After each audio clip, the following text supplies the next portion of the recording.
Shalom, Bapak Ibu, Saudara-saudari yang dikasihi oleh Tuhan Yesus Kristus.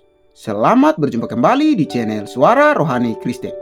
Pada kesempatan malam hari ini, kita akan sama-sama mendengarkan khotbah yang akan disampaikan oleh Ibu Pendeta Basir tentang meresponi dan mempercayai firman Tuhan. Dan sebelum kita mendengarkan khotbah pada malam hari ini, saya akan membacakan satu ayat firman Tuhan yang terambil di dalam Amsal pasal 30 ayatnya yang ke-5. Semua firman Allah adalah murni. Ia adalah perisai bagi orang-orang yang berlindung padanya. Amin, amin. Tepuk tangan buat Tuhan. Silahkan duduk Bapak Ibu. Shalom. Apa kabarnya hari ini? Luar biasa, karena kita punya Tuhan yang luar biasa. Kita bersyukur, kita barusan merayakan Paskah, kebangkitan Tuhan Yesus, dan kita bersyukur punya Tuhan yang bukan hanya mati tapi dia bangkit bagi kita. Tapi Tuhan juga mau kita sungguh-sungguh mengalami kuasa kebangkitan itu supaya kita tidak jadi orang Kristen yang hidupnya gitu-gitu terus, gak pernah berubah. Ya begitu terus dari dulu, sekarang, bahkan sampai selama-lamanya. Ya begitu terus gak ada perubahan. Tuhan mau kita juga berubah. Ya, dan Alkitab berkata, saudara, ketika Yesus ditangkap, dia disalib, dia bangkit. Pada hari yang ketiga Yesus bangkit. Dan kita lihat bersama setelah itu apa yang terjadi. Mari buka Lukas 24. Ketika Yesus sudah bangkit, ya, Yesus menampakkan diri kepada murid-muridnya. Kita akan baca mulai ayat yang ke-13. Injil Lukas 24 ayat yang ke-13. Kalau saudara lihat di situ judul perikopnya, Yesus menampakkan diri di jalan ke Emmaus. Bapak Ibu, saya minta tolong di handphonemu itu tolong di download Alkitab. Ya, tolong ya, karena siapa yang handphonenya ada Alkitabnya? Nanti pulang ambil sepeda di bawah. Sepedanya siapa enggak tahu, ambil saja. Yang tidak ada Alkitabnya bertobat. Alkitab ini penuntun kehidupan. Kalau kau tidak taruh di handphonemu, malah ada game, ada aplikasi foto jahanam ada. Tapi itu Alkitab tidak ada bertobat. Supaya kita bisa baca Alkitab. Yesus menampakkan diri di jalan ke Emmaus. Kalau saudara lihat ayat di atasnya, itu Yesus bangkit. Baca ayat 13, 1, 2, 3. Pada hari itu juga dua orang dari murid Yesus pergi, bernama yang terletak kira-kira. Alkitab berkata pada hari itu juga setelah Yesus bangkit. Heboh, murid-murid datang ke kuburan, Yesus tidak ada, mayatnya tidak ada, dia sudah bangkit. Pada hari itu juga ada dua orang murid. Mereka mau pulang kampung.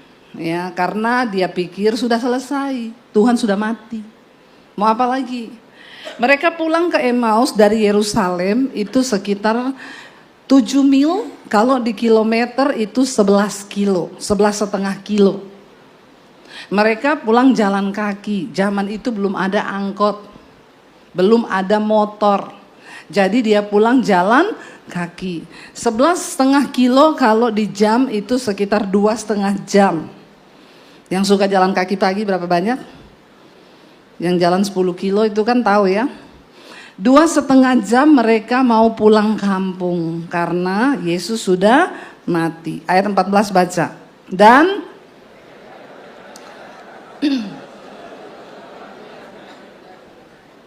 ketika mereka sedang bercakap-cakap dan bertukar pikiran, maka datanglah Yesus sendiri mendekati, lalu berjalan bersama-sama. Jadi mereka tuh jalan 11 kilo itu lagi ngobrol. Kita ini ya udah ikut Yesus. Padahal tadinya dia itu berkuasa loh, bangkitkan orang mati. Orang lumpuh berjalan, orang buta melihat. Dia bilang dia mau jadi raja di Israel.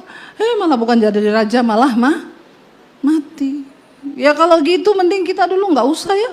Sia-sia ikut-ikut ternyata mati. Boro-boro jadi raja, malah ditangkap lalu disalib.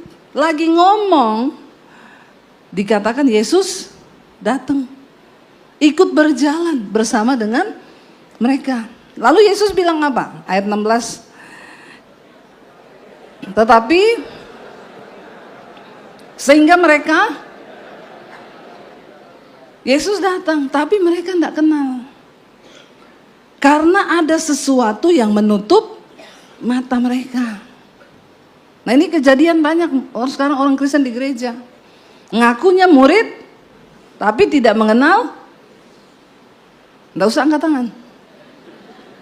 Ngakunya murid Yesus, tapi tidak kenal Yesus. Boro-boro kenal, baca Alkitab saja tidak pernah. Bagaimana tahu hati Tuhan? Bagaimana tahu pikiran Tuhan? Bagaimana tahu rencana Tuhan? Ada sesuatu yang menutup mata mereka sehingga mereka tidak kenal dia. Apa yang menutup? Kekecewaan. Ya, kekhawatiran. Karena pada hari itu, waktu Yesus ditangkap, murid-murid semuanya pergi dan pura-pura tidak kenal Yesus. Bahkan Petrus, orang yang paling dekat dengan Tuhan Yesus. Alkitab berkata Petrus menyangkal Yesus berapa kali? 3. Waktu tanya, kamu juga salah satunya kan? Enggak kenal. Saya sering lihat loh, kamu jalan sama dia, kamu dengar pengajarnya dia. Enggak, sumpah aku enggak kenal. Enggak, kayaknya kamu, saya enggak asing deh muka kamu itu. Enggak, saya enggak tahu dia. Semua saat itu murid Yesus ada dalam ketakutan, tidak main-main. Yesus ditangkap, dianggap sebagai penghujat agama Yahudi. Karena dia berkata dia akan merobohkan bait Allah dan akan membangunnya kembali dalam waktu 3 hari.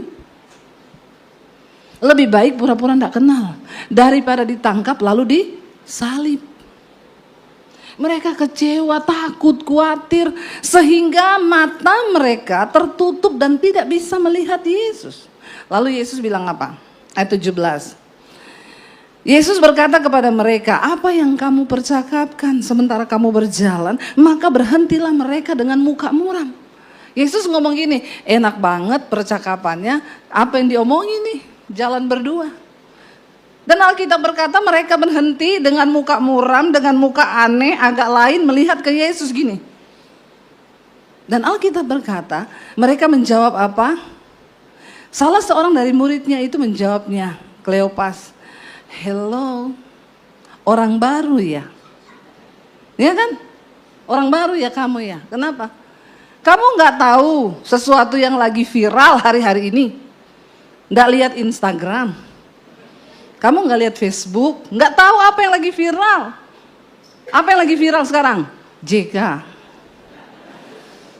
Ya, JK viral sekarang. Dia bilang kerusuhan Poso dan Ambon sama-sama saling bunuh. Saya ini orang Poso asli, rumah saya terbakar waktu kerusuhan. Adik saya terguncang jiwanya melihat kerusuhan itu.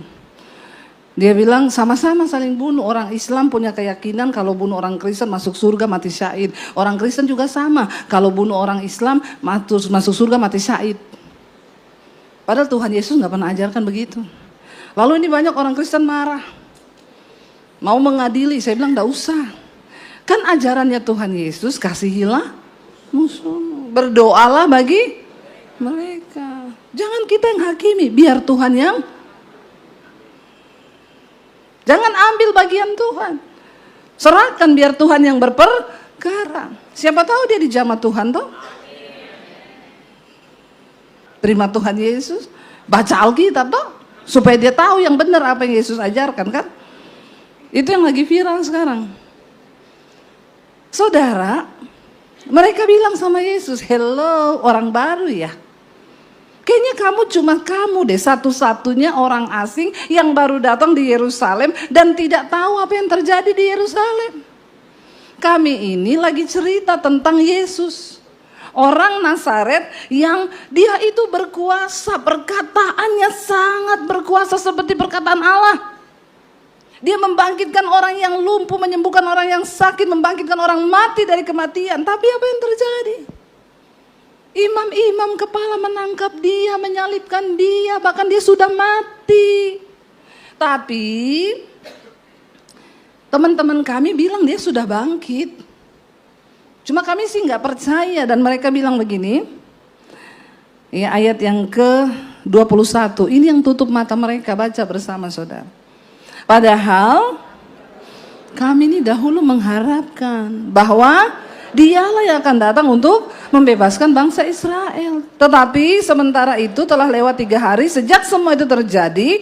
Beberapa perempuan dari kalangan kami mengejutkan kami. Pagi-pagi buta bilang dia bangkit. Murid-murid setelah menceritakan Yesus, kuasanya, semua kedahsyatannya, mereka bilang tapi dia sudah dihukum mati. Padahal kami ini dulu berpikir dia yang akan datang bebaskan Israel. Dan dia akan jadi raja Israel. Kan setidaknya kalau dia jadi raja Israel kita bisa jadi anggota dewan, tak?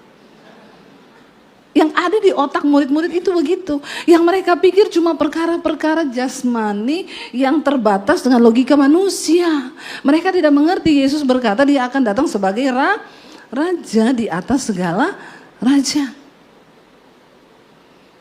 Padahal apa yang hari ini sedang ada di benak saudara, apa yang sedang engkau kecewakan hari ini, aku tuh ikut Yesus, padahal aku tuh berharap kalau ikut Yesus bisnisku bertambah. Padahal aku ini sudah lama loh melayani Tuhan jadi pendoa, tapi kok bisnisku gini-gini aja, kecewa.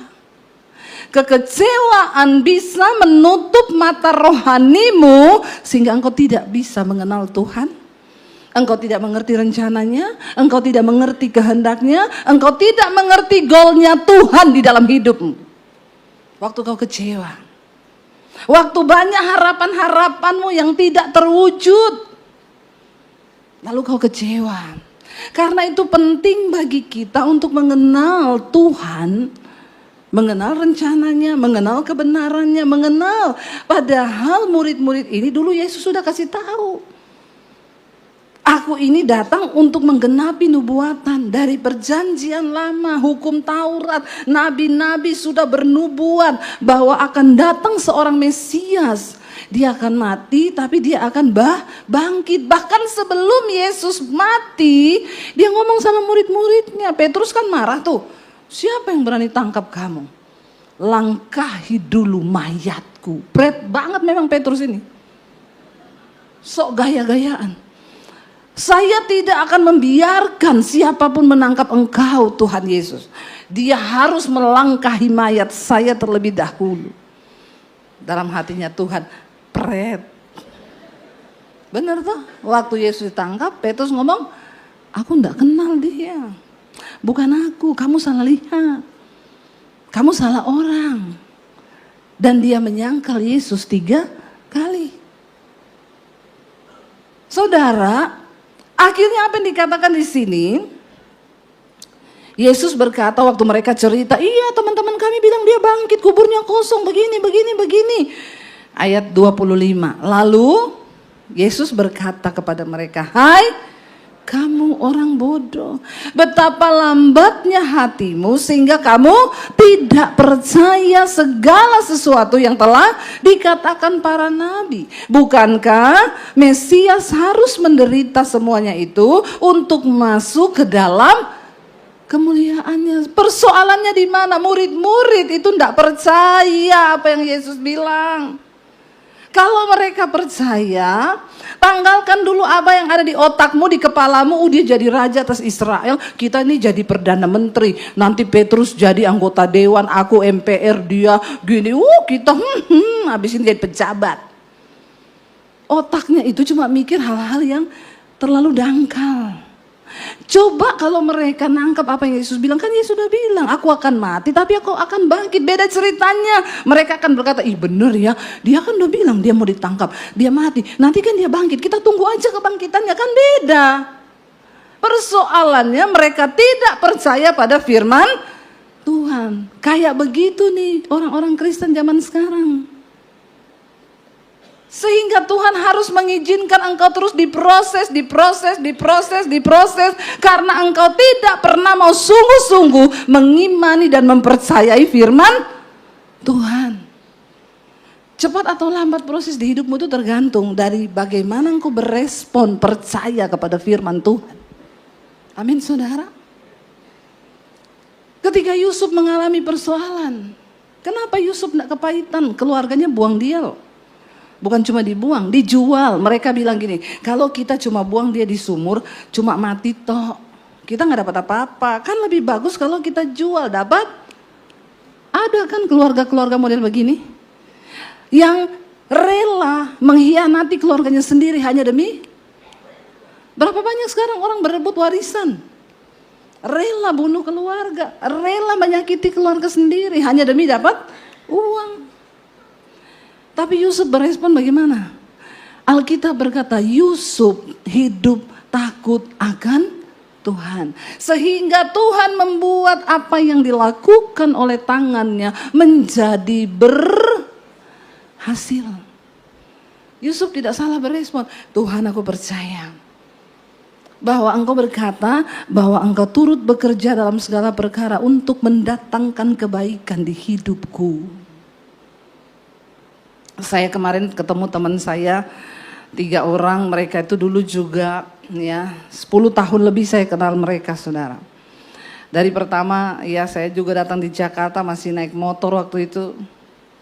Teman saya yang satu ini pas kita ketemu lagi dalam masalah yang begitu berat, diperkarakan sama teman bisnisnya karena nggak terima mungkin pembagian hasil. Teman saya yang satu pegawai pabrik dipecat sama bosnya. Waktu kami bertemu kembali, teman saya ini sudah buka usaha baru karena dia dulu diperkarakan sama teman bisnisnya dan Tuhan melepaskan dia dan sekarang dia buka usaha pegawainya hampir 1000. Teman saya yang pegawai pabrik dipecat sekarang suaminya punya pabrik sendiri. Saya dulu yang naik motor, sekarang puji Tuhan lah sudah seperti begini keadaannya. Lalu kami mulai bercerita tentang kebaikan Tuhan. Kami semua cerita, dulu waktu kita mengalami itu rasanya berat sekali. Teman saya nangis, kenapa suamiku dipecat? Dia pegawai yang baik di kantor, di pabrik, kenapa dipecat? Tapi mereka berusaha merespon dan percaya, Tuhan, firman-Mu berkata bahwa Engkau turut bekerja dalam segala perkara untuk orang-orang yang berharap kepadamu. Mereka memilih untuk tetap percaya, menangis di kaki Tuhan. Semakin kau diproses, semakin cari Tuhan. Jangan makin jauh. Kenali isi hati Tuhan, kenali kehendak Tuhan. Anak-anak muda, kau bergumul untuk jodoh, cari Tuhan. Jangan cuma sibuk cari jodoh. Nanti salah pilih. Nah, kalau salah pilih berat. Cari Tuhan, kau ketemu hati Tuhan, kau ketemu pikiran Tuhan, kau ketemu rencana Tuhan, itu yang benar. Waktu kau lagi diproses, enggak usah cari manusia, enggak usah cari orang kaya yang kau pikir bisa tolong kau. Saya berteman dengan teman saya itu, saudara, 10 tahun lebih. Mereka juga baru mendengar kisah saya dikejar debt collector, enggak bisa bayar cicilan, ya. Tapi saya bilang, apa pernah Bu saya WA ibu dan ngomong pinjem duit? Enggak pernah. Saya enggak pernah WA mereka. Sekalipun tuh saya duduk di kaki Tuhan, saya nangis di kaki Tuhan. Banyak kekecewaan di hati. Kita sering berpikir keluargaku bisa tolong aku sebenarnya.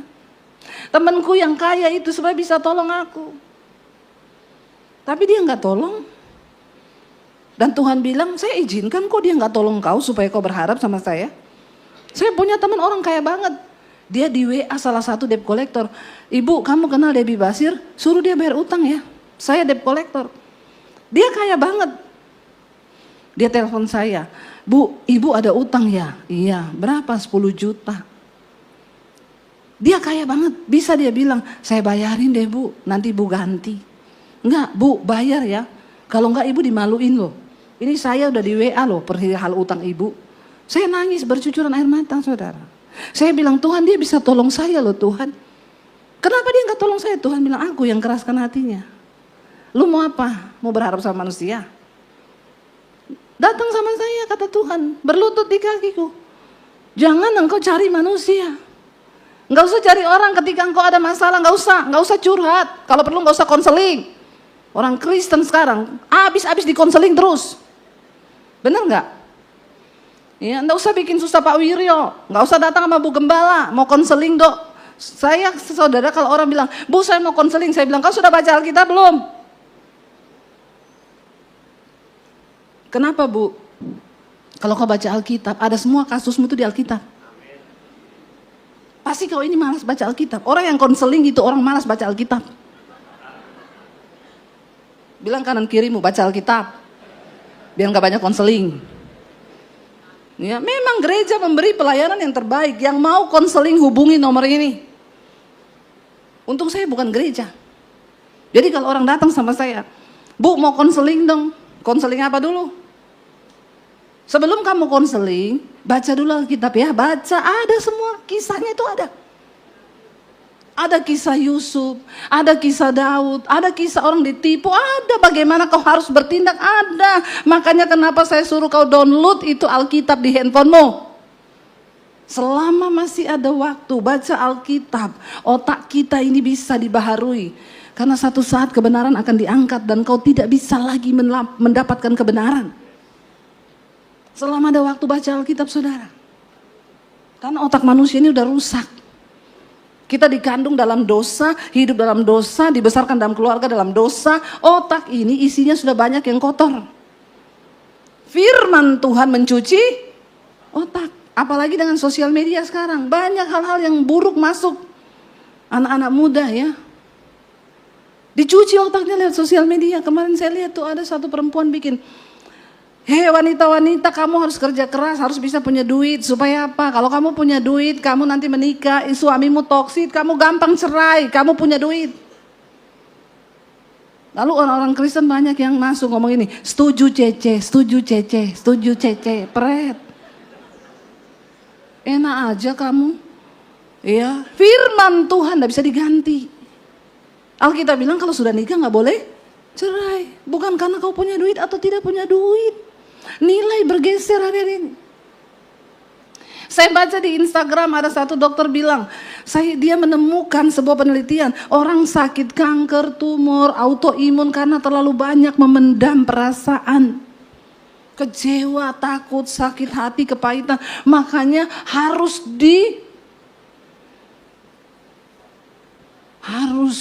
diutarakan perasaan itu. Banyak ibu-ibu kena autoimun karena selalu menyimpan kecewa sama suami. Gak berani marah, makanya ibu-ibu marahlah sama suamimu. Lawan dia, jangan kau pendam rasamu. Lalu ibu-ibu jawab, yes, setuju. Besok saya lawan suami saya.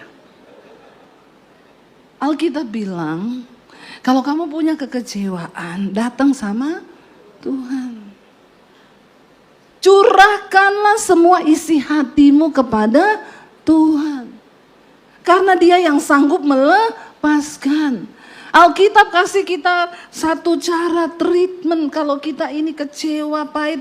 Hai jiwaku, mengapa engkau tertekan di dalam diriku? Pujilah Tuhan.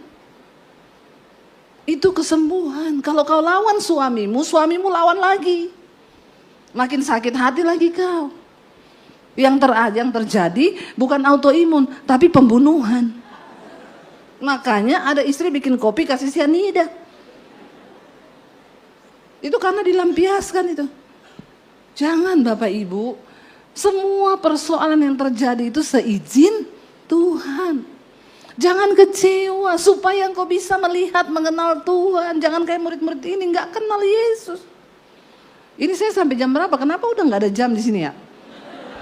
Nanti saya kebablasan loh. Ibadah yang berikutnya jam 11 ya. Lalu saudara, ketika mereka kecewa, berharap sama Tuhan ternyata tidak terjadi sesuai harapan mereka. Kekecewaan, amarah yang kita pendam itu bisa menutup mata rohani kita sehingga kita nggak bisa kenal Tuhan. Kenal aja tidak, apalagi tahu isi hatinya. Jangan cuma jadi Kristen yang ngaku Kristen tapi nggak kenal Tuhan. Jadi Yesus jalan sama mereka 2,5 jam tanpa mereka kenal Dia. Waktu Yesus bilang, hei kamu orang bodoh, kenapa kamu tidak percaya? Dia kan sudah bilang bahwa Dia akan menderita. Lalu Yesus menjelaskan semua yang tertulis tentang Dia dalam kitab suci, dalam kitab nabi-nabi, kitab Musa. Yesus cerita lagi, padahal kan itu dulu sudah waktu Dia masih hidup. Tapi mereka tidak ngeh. Jadi Kristen, jangan jadi Kristen yang tidak kau cuma dengar khotbah pulang tidak berubah. Makanya saya bilang, ayo, cuma satu sudah baca Alkitab, Tuhan aku mau menjadi pelaku firman ini. Kau enggak perlu 1 hari baca 5 pasal. Saya tuh kadang suka geli kalau dengar orang Kristen sok jago. Saya 1 hari 5 pasal loh, Bu. Saya bilang, Bapak enggak kelenger ya? 5 pasal tuh Bapak lakukan semua. Lakukan 1 pasal saja nih, 1 ayat aja nih, 1 ayat. Mengucap syukurlah dalam segala hal, karena itulah yang dikehendaki Allah. Terus kita ngucap syukur nih, bangun pagi dalam nama Yesus. Aku mau mengucap syukur dalam segala hal. Baru bangun pagi, lihat muka istri. Bapak-bapak, lihat muka istri. Senang tak? Senang atau marah? Ya? Atau jengkel. Baru bangun istri udah. Tapi ingat ayat itu, mengucap. Gampang gak? Susah tak? 1 ayat toh ini, 1 ayat nih, belum 5 pasal. Cuma 1 ayat, 1 ayat toh. Baru keluar rumah, kamar lihat muka suami, lihat muka anak, bisa hilang damai sejahtera. Tapi kita bilang, aku mau mengucap syukur.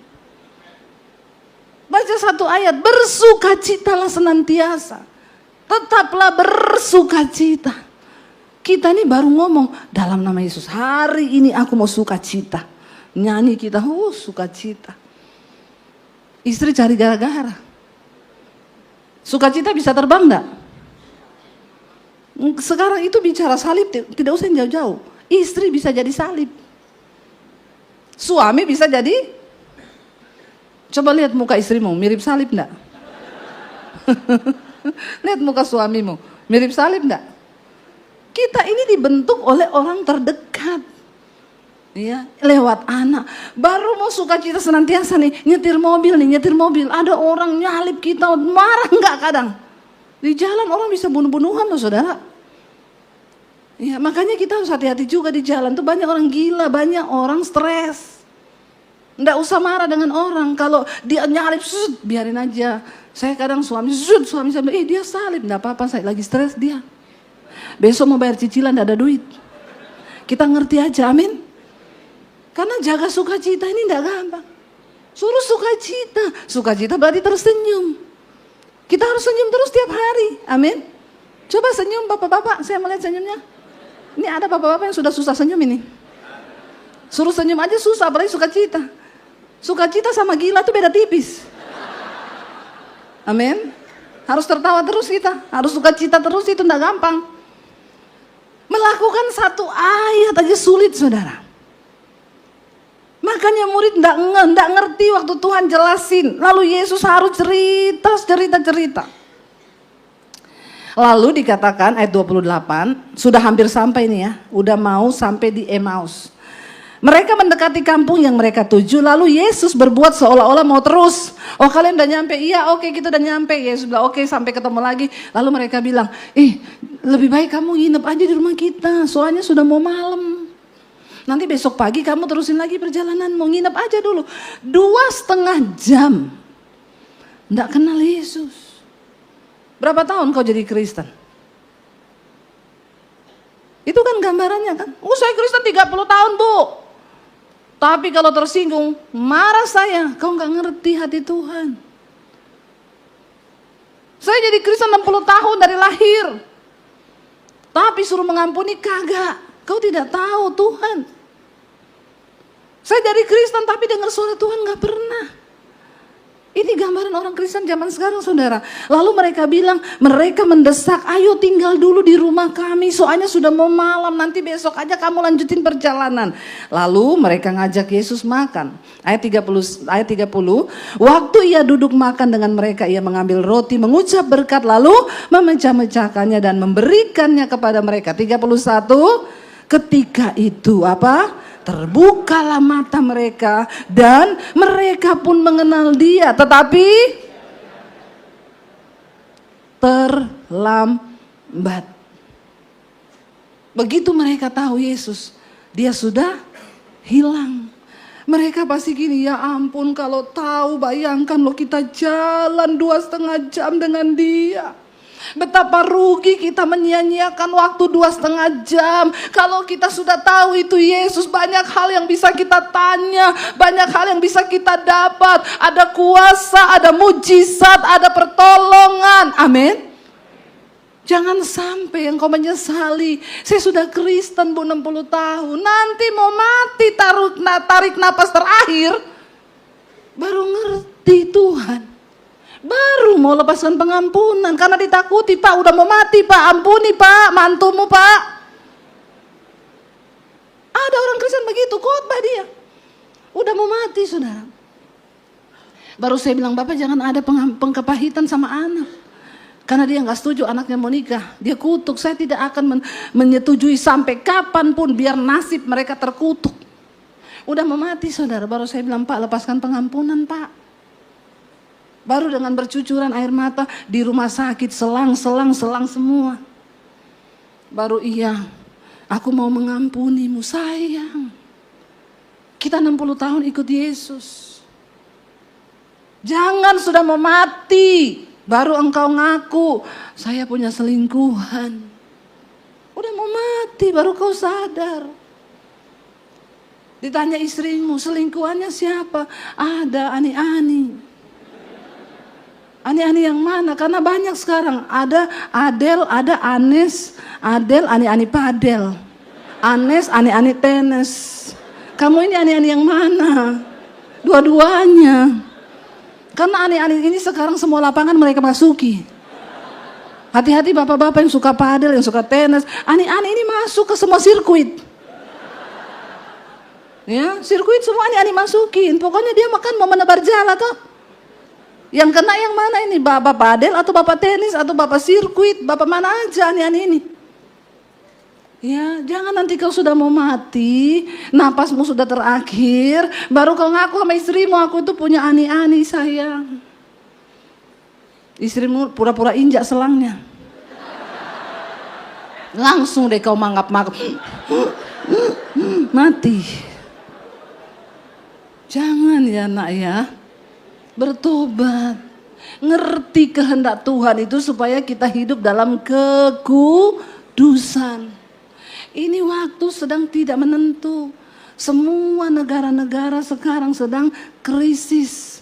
Kita bersyukur kalau Indonesia masih dalam keadaan aman terkendali. Karena kita percaya ada tangan Tuhan yang selalu menopang bangsa ini. Tugas kita. Mari jaga NKRI. Jangan terpancing dengan berita-berita yang memprovokasi. Jangan terpancing dengan agenda-agenda yang ingin memecah belah bangsa. Sudah saatnya berdoa bagi pemerintah, amin.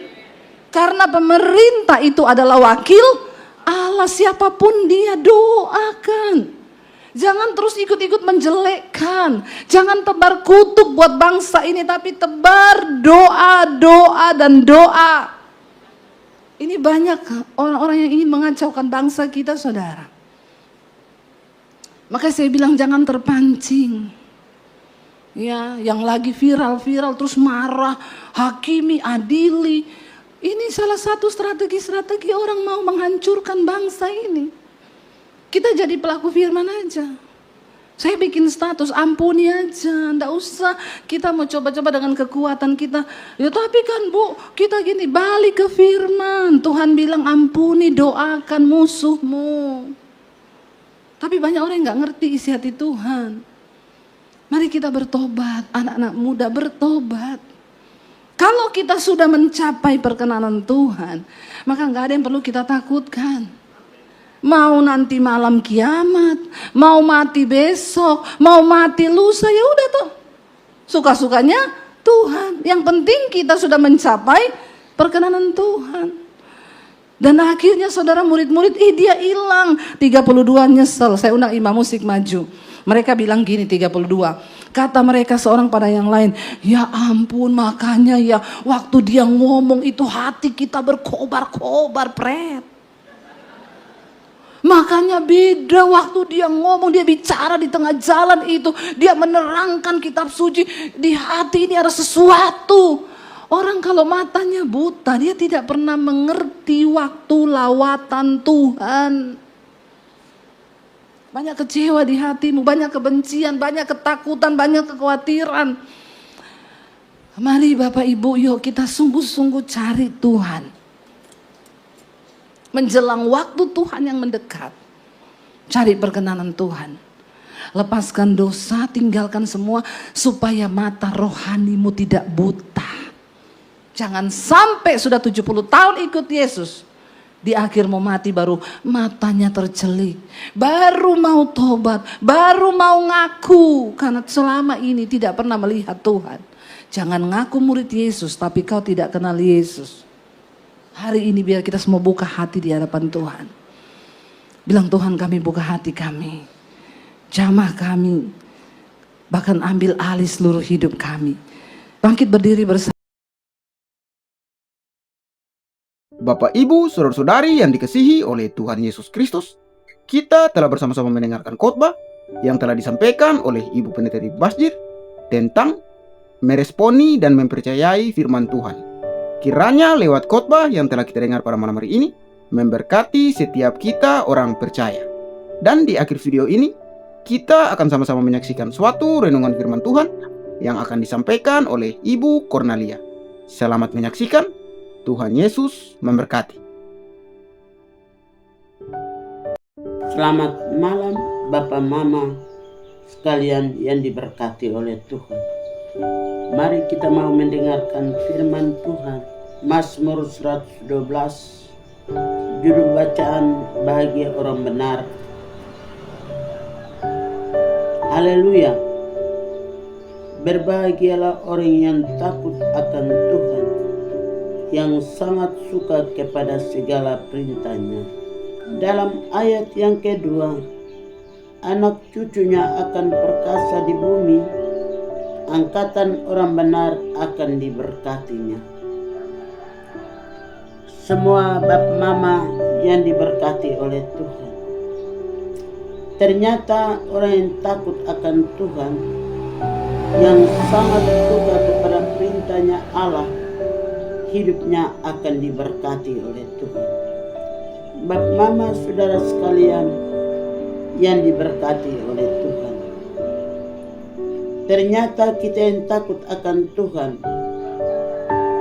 anak cucu kita diberkati, angkatan orang benar akan diberkati. Kita diberkati apabila kita rasa tanggung jawab, kita rasa memenuhi akan panggilan Tuhan, hidup kita diberkati oleh Tuhan. Terkhusus bagi anak cucu kita, mereka akan diberkati akan masa yang akan datang. Dalam ayat yang ketiga, harta dan kekayaan ada dalam rumahnya, kebajikannya tetap untuk selama-lamanya. Bapak Mama sekalian yang diberkati oleh Tuhan, hidup ini lebih baik kita menaruh pengharapan kita kepada Tuhan, dan kebajikan Tuhan kita tetap ingat untuk seterusnya dan selamanya. Hidup kita diberkati. Bapak Mama saudara sekalian yang diberkati oleh Tuhan, kebajikan apabila kita lakukan sesuai dengan kehendak Tuhan, maka hidup kita diberkati, langkah kita diberkati, perkataan kita pun diberkati oleh Tuhan. Dalam ayat yang keempat, di dalam gelap terbitlah terang bagi orang benar, pengasih dan penyayang, orang yang adil. Dalam ayat yang ketujuh, ia tidak takut kepada kabar celaka, hatinya tetap penuh kepercayaan kepada Tuhan. Ternyata orang yang selalu senantiasa percaya kepada Tuhan dengan 100%, hatinya menaruh kepercayaan kepada Tuhan, maka kita diberkati. Apapun yang terjadi, celaka sekalipun Tuhan tidak pernah izinkan. Mari kita dengan segenap hati tetap penuh rasa tanggung jawab dalam kehidupan kita selagi kita percayakan diri kepada Tuhan. Mari kita bersama dengan Tuhan. Kita selalu harus hati kita teguh dan pengharapan kita hanya satu-satunya Tuhan yang bisa membela kita, Tuhan yang memberkati kita. Di dalam ayat yang ke-8, hatinya teguh, ia tidak takut sehingga ia memandang rendah para lawannya. Ternyata kita tidak akan takut kepada para musuh dan setru kita, karena Tuhan tetap ada di pihak kita. Dengan demikian, mari pengharapan kita hanya kepada Tuhan. Mari kita selalu senantiasa andalkan Tuhan dalam kehidupan kita. Di dalam ayat yang ke-9, ia memberikan kepada orang miskin. Kebajikannya tetap untuk selama-lamanya. Tanduknya meninggi dalam kemuliaan. Yang terakhir, Bapak Mama, saudara sekalian yang diberkati oleh Tuhan. Ayat yang ke-10 yang terakhir, orang fasik melihatnya lalu sakit hati. Ia menggertakkan giginya lalu hancur. Keinginan orang fasik akan menuju kepada kebinasaan. Bapak Mama, saudara sekalian yang diberkati oleh Tuhan, orang-orang fasik, apa yang mereka rencanakan Tuhan akan gagalkan, dan mereka sakit hati dan keinginan mereka orang fasik akan gagal. Dalam Yesaya dia katakan bahwa segala perbuatan mereka sangat jauh dari hadirat Allah. Mari hidup kita pasrahkan kepada Tuhan. Dengan firman, kita akan pulang merenungkan firman mulai dari malam ini sampai Maranatha, di dalam nama Bapa, Putra, dan Roh Kudus. Amin.